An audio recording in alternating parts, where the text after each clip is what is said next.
నిజముందని మీరు అనుకుంటున్నారు? కేసీఆర్ మాట్లాడినా లేకపోతే రేవంత్ రెడ్డి గారు మాట్లాడినా రేపు 10వ తారీఖు వచ్చేటువంటి నరేంద్ర మోడీ గారు మాట్లాడినా సార్ ఈ మాటలన్నింటిలో కూడా వాగ్దానాలు కుమ్మరించేస్తారు.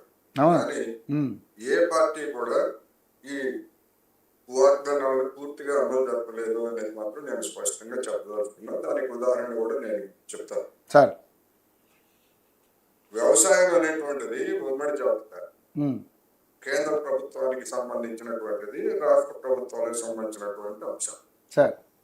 వ్యవసాయ రంగంలో వచ్చినటువంటి మార్కెటింగ్ సమస్యలు, మద్దతు ధరల సమస్యలు లేదా గిట్టుబాటు ధర సమస్యలు ఇవన్నీ కూడా ఏదో ఒక రాష్ట్ర ప్రభుత్వమే చేయగలిగింది కాదు, కేంద్ర ప్రభుత్వానికి కూడా బాధ్యత ఉన్నది అనేది నేను ఈ సందర్భంగా చెప్పదలుచుకుంది. మరి కేటీఆర్ ప్రసంగంలో మీరు ఇందాక ప్లే చేసినటువంటి ఉపన్యాసంలో కానీ లేదా ఇతరత్ర నేను మీడియాలో వచ్చినటువంటి వార్తలన్నీ కానీ చూస్తే కేంద్ర ప్రభుత్వం వ్యవసాయ రంగంలో వైఫల్యాలు కావచ్చు లేదా కేంద్ర ప్రభుత్వం చేస్తున్నటువంటి అన్యాయాల గురించి మరి నిలదీయలేదు అనేటువంటిది ప్రశ్న. అందుకనే ఈ వరంగల్ సభ అనేటువంటిది రైతుల పేరుతో జరిపినటువంటి రాజకీయ సభ. అయితే అందులో రైతుల సమస్యలు లేవా అంటే డెఫినెట్ గా ఉన్నాయి. కొనుగోలుకు సంబంధించి లేకపోతే ఇంకా ఇతరత్ర సంబంధించి సమస్యలు ఉన్నమాట వాస్తవం.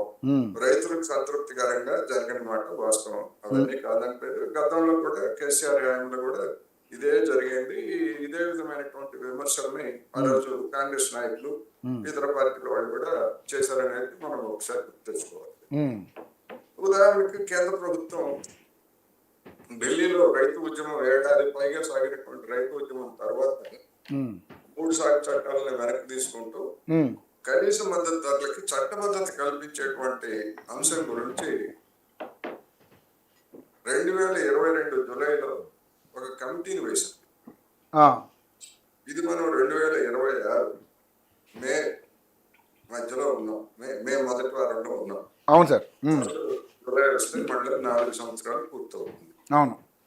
ఆ కమిటీ ఏమైంది? నరేంద్ర మోడీ గారు పనిచేసేటువంటి ప్రభుత్వం ఆ కమిటీ నుంచి తాత్కాలికమైనటువంటి సిఫార్సులు కానీ లేదా నివేదిక కానీ తెచ్చుకున్నటువంటి దాఖలాలు, అడిగినటువంటి దాఖలాలు ఉన్నాయా?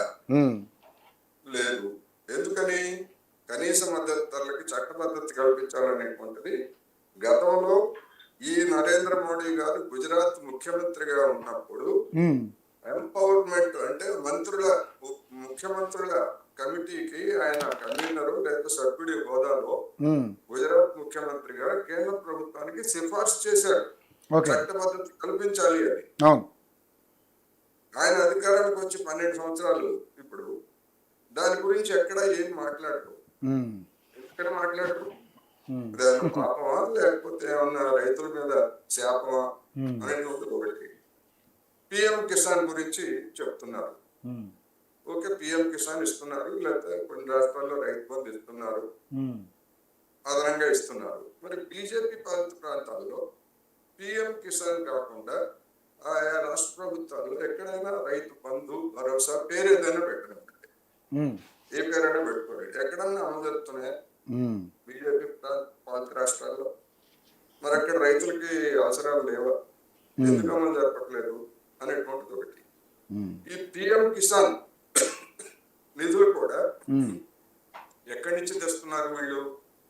ఎక్కడి నుంచి తెస్తున్నారంటే పెట్రోల్ డీజిల్ మీద, పెట్రోల్ మీద 2.5 రూపాయలు లీటర్కి, డీజిల్ మీద 4 రూపాయలు.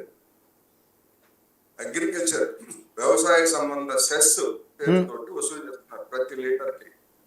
మనం కొట్టించుకునేటువంటి ప్రతి లీటర్కి మనం డీజిల్ అయితే 4.5 రూపాయలు, పెట్రోల్ అయితే 2.5 రూపాయలు మన దగ్గర నుంచి వసూలు చేస్తున్నారు. అంటే మన దగ్గర నుంచి, జనం దగ్గర నుంచి వసూలు చేసినటువంటి సొమ్ముని పిఎం కిసాన్ పేరుతోటి రైతులకు ఇచ్చి ఇదేదో మేము గొప్ప చేశామని చెప్పేసి చెప్తున్నారు. మరి అటువంటి అవకాశం రాష్ట్ర ప్రభుత్వం ఎక్కడి నుండి ఇస్తుంది సార్? మరి ఏమండి, రాష్ట్ర ప్రభుత్వం ఎక్కడి నుండి తెచ్చిస్తారు? చెప్పండి, మీరు చెప్పండి. అడుగుతున్నారు, డిమాండ్ దాన్ని కూడా విశ్లేషణ చేస్తే బాగుంటుంది. డిమాండ్ చేస్తున్నారు, మీరు డిమాండ్ సార్ చేస్తున్నారు. ఇప్పుడు కేంద్ర ప్రభుత్వం ఇట్లా పెట్రోల్ మీద వసూలు చేస్తుంది అన్నారు కదా, మరి రాష్ట్ర ప్రభుత్వం ఇప్పుడు గతంలో కేసీఆర్ ప్రభుత్వం 10,000 ఇచ్చింది, ఇప్పుడు మరి ఈయన 12,000 15,000 అంటున్నారు కదా, మరి వీళ్ళు ఎక్కడి నుంచి తెచ్చిస్తారా? చెప్పండి, మీరు అటువంటిది ఏదైనా ఉంటే మీరు చెప్పండి. సార్ మీరు విశ్లేషకులు కదా, మీరు ఉంటే మీరు తెలుసుకోవడం కోసం అడుగుతున్నాం. రాష్ట్ర ప్రభుత్వము ఈ రైతు బంధు లేదా వ్యవసాయ సెస్ పేరుతోటి ఎక్కడైనా సెస్ విధించి భారం వసూలు చేస్తున్నారు. అది ఎక్కడి నుంచి తెచ్చిస్తుంది అంటున్నా, అందుకే నేను అదే అడుగుతున్నాను. బడ్జెట్ నుంచి ఇస్తున్నారండి, ఎక్కడి నుంచి తెచ్చిస్తారండి? మీరు ఇప్పుడు అగ్రికల్చర్ సెక్షన్ మీకు పెట్రోల్ దాంట్లో ఉందా సార్? మీ దగ్గర ఉందా? ఉంది. మీరు ఒకసారి ప్రొడ్యూస్ చేయండి సార్, ఏదైనా కాపీ ఉంటే. ఫస్ట్ టైం నేను వింటున్నాను, నేను రాజకీయ ఫస్ట్ టైం మీకు తెలియదు. లేదు సార్, ఎక్కడ మీరు ఇప్పుడు మరి అట్లా ఇప్పుడు రాష్ట్ర ప్రభుత్వం కూడా పనులు ఇస్తుంది కదా విశ్లేషకులు మాట్లాడాలి కానీ ప్రతిపక్ష పార్టీగా మాట్లాడితే బాగుంటుంది. చాలా మంది చూశాను కానీ వినండి. అన్నా కుమారన్న ఒక్క నిమిషం చెప్పింది. కుమారన్న సార్ పూర్తిగా చెప్పని, సార్ మాట్లాడింది తర్వాత నువ్వు రాసుకో. పిపిఏసి సెంట్రల్ గవర్నమెంట్ సంస్థ, పెట్రోలియం సంబంధించినటువంటి సంస్థ అది ఉన్నది. ఏ రోజుకి ఆ రోజు అప్డేట్ చేస్తూ ఉంటది. మీకు ఇంగ్లీష్ వస్తే లేకపోతే మీకు శ్రద్ధ ఉంటే దానిలో చూసుకోండి, దానిలో ఉన్నది. నేను లేకుండా నేను మాట్లాడాల్సిన అవసరం నాకేంటి? Okay sir, continue sir. నేను అదే చెప్తున్నాను సార్, మీరు మొదటిసారిగా వెళ్తారు, మరి మీకు తెలీదు. మీరు చెప్పండి సార్. ఇప్పుడు మీరు అన్నారు కదా, మళ్ళీ మనం కలుసుకోవాలి, చెప్పండి. కలుసుకోండి, మీరే తెలుసుకోండి, చూసుకుంటారు, మీరే చూసుకోండి. అయ్యో ఇంత అన్యాయం చేస్తున్నారా మోడీ గారు మన మీద అని చెప్పేసి మీరే అనుకుంటారు. అన్యాయం ఎందుకు సార్? అది అన్యాయం ఎందుకైతే సార్? అది ఇప్పుడు రాష్ట్ర ప్రభుత్వం మేమే ఇస్తున్నాం, మేమేదో వరగబెడుతున్నామని మీ రాష్ట్ర ప్రభుత్వం కూడా ఇప్పుడు రాష్ట్ర ప్రభుత్వం ఇచ్చేది రాష్ట్ర ప్రభుత్వం అంటే నేను అందుకే చెప్పా, ఎవ్వరు కూడా ఏ పార్టీ కేంద్రమైనా రాష్ట్రమైనా పూర్తిగా చిత్తశుద్ధితోటి పనిచేయట్లేదని నేను ముందే చెప్పాను. నేను ప్రభుత్వం మీద లేకపోతే మాజీ మంత్రుల మీద ఇంకొకటి మీద ప్రత్యేకమైనటువంటి ప్రేమ ఏమి లేదు. ఆ కమిటీ 2022 జూలైలో వేసినటువంటి కమిటీ ఇంతవరకు అసలు సమావేశం అయిందా, సిఫార్సులు చేసిందా, అడిగారా లేదా? ఇది పనిచేసే ప్రభుత్వం అని చెప్పేసి చెప్తారు. కోట్లాది మంది రైతులకు సంబంధించినటువంటి కనీస మద్దతు ధరల చట్టబద్ధత గురించి శ్రద్ధ లేనటువంటి వాళ్ళు మీరు మిగతా వాళ్ళు విమర్శిస్తా ఉంటే గురువింద గింజల్లాగా కనిపిస్తోంది. అది కాంగ్రెస్ అయినా, బీఆర్ఎస్ అయినా, లేకపోతే ఇంకోటైనా. ఇవాళ ఇక్కడ తెలంగాణలో మక్కలు కొనుగోలు చేయట్లేదు అంటున్నారు. ఆంధ్రప్రదేశ్ 2 ఇంజన్ల పాలన కదా, ఆంధ్రప్రదేశ్ లో 2 ఇంజన్ల పాలన బీజేపీ కూడా భాగస్వామ్యం ఉంది. నిలదీసేటువంటి పవన్ కళ్యాణ్ గారు ఉన్నారు. మరి అక్కడ పరిస్థితి ఏంటి? మొక్కజొన్న పరిస్థితి, మామిడికాల తెలంగాణ కంటే ఇప్పుడు 2022లో కూడా 2022 కాదు, నేను మొక్కల సంగతి చెప్తున్నా. 2022 కనీస మద్దతు ధర గురించి చెప్పాలి కాబట్టి చెప్తున్నా. మీరు ఇప్పుడు లాస్ట్ టైం కేంద్ర ప్రభుత్వం 2022లో ఆల్రెడీ కనీస మద్దతు ధరల గురించి మాట్లాడి మీకు పార్లమెంట్ లో కూడా దానికి సంబంధించిన పూర్తి వివరణ ఇచ్చింది. మీరు ఒకసారి చూడండి. మీరు 2022లో జరిగిన విషయాలు తెలియదు. నేను మళ్ళా గట్టిగా చెప్తే మీరు బాధపడతారు. మీకు విషయాలు తెలియదు, ఇప్పుడు మీరు కనీస మద్దతు ధర పెంచింది కదా, మీరు మద్దతు ధర ఇచ్చిన రాష్ట్ర ప్రభుత్వాల బాధ్యత కూడా ఉన్నదా లేదా? కాదండి, కనీస మద్దతు ధరకి చట్టబద్ధత కల్పించాలా లేదా అనేటువంటిది 2022లో వేసినటువంటి ఒక కమిటీ ఉన్నది. ఆ కమిటీ ఇంతవరకు ఎన్ని సమావేశాలు జరిపింది, ఏమి సిఫార్సులు చేసింది మనకు తెలియదు. నరేంద్ర మోడీ గారు కానీ, బీజేపీ కానీ, లేదా భారతీయ కిసాన్ మోర్చా కానీ అడిగిన పాపాన పోలేదు.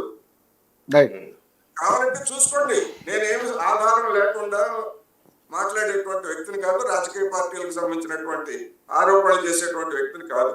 చూసుకోండి.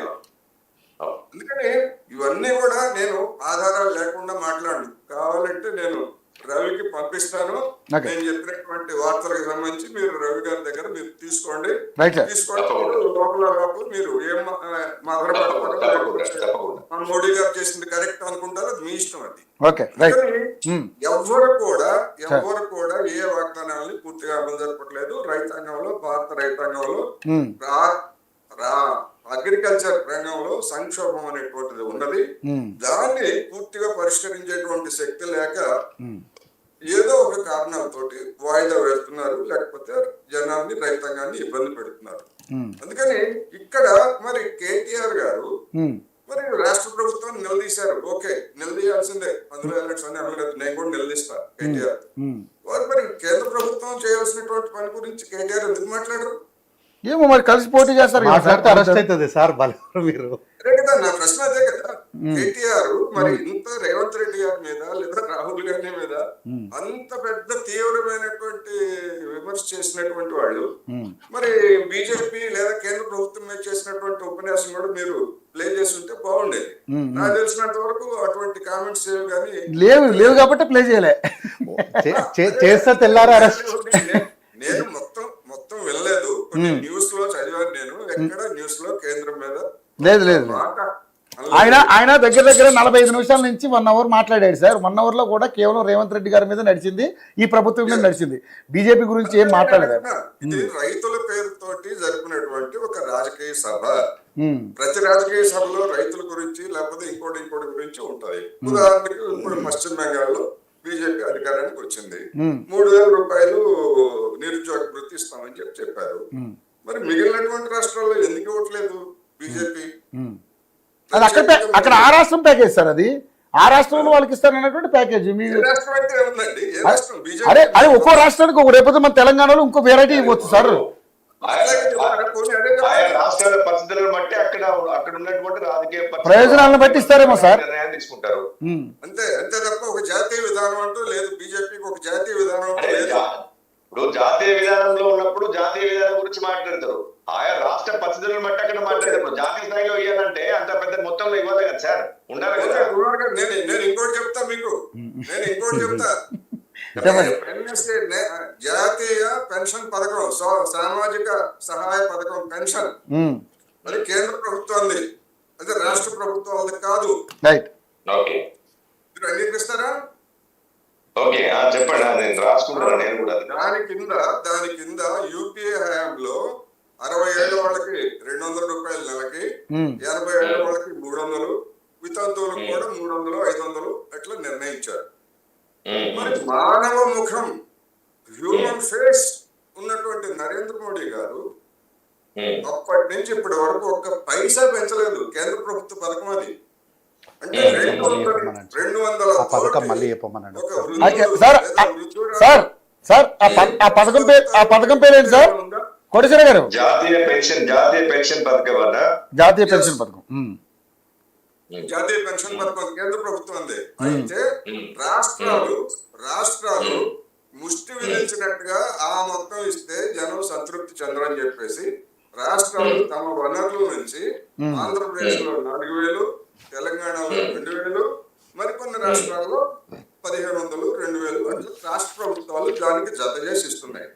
మరి ప్రధానమైనటువంటి గుజరాత్ మోడల్ అని చెప్పారు కదా, గుజరాత్ ఎంత ఇస్తున్నారు?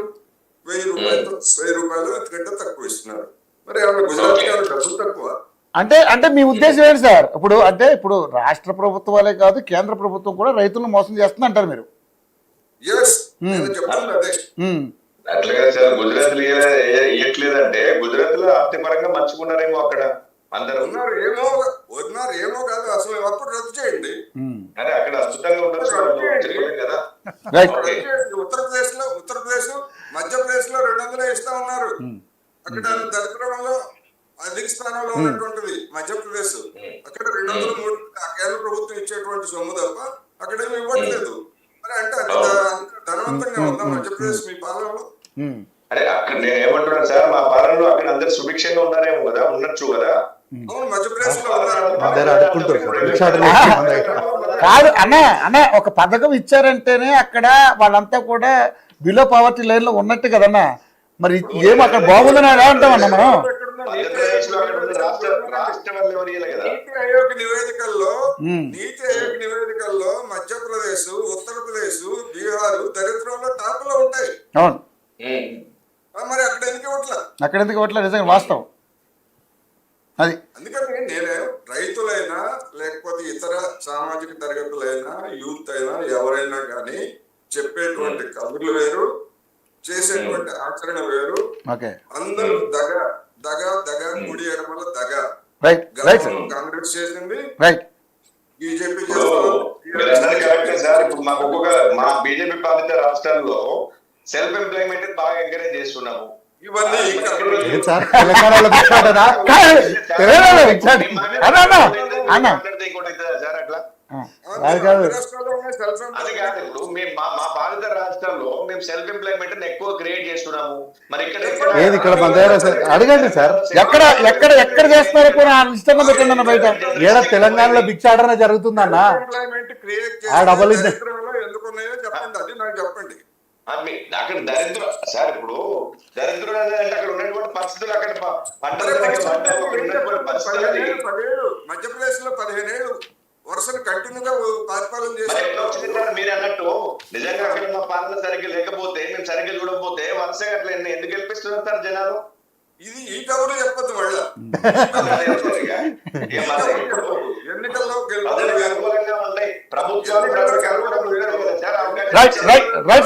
గెలిచింది. 50 సంవత్సరాల పాటు కాంగ్రెస్ కూడా గెలిచింది. మరి కాంగ్రెస్ గొప్పతనాన్ని మీరు ఎందుకు ఒప్పుకోవట్లా? ఎప్పుడు సార్ 50 సంవత్సరాలు కాంగ్రెస్ ప్రభుత్వం కూడా అధికారంలో ఉంది భారతదేశంలో. రాజకీయ వేదికలు లేవు కదా సార్. అప్పటికి రాజకీయ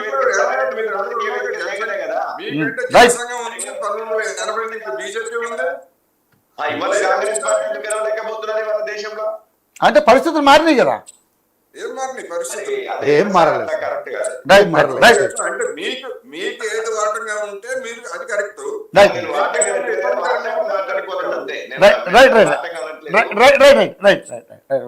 కార్తిక్ గారు, సారీ మన మల్లిపాక యాదగిరి గారు, సరే నిజంగానే ఇప్పుడు మరి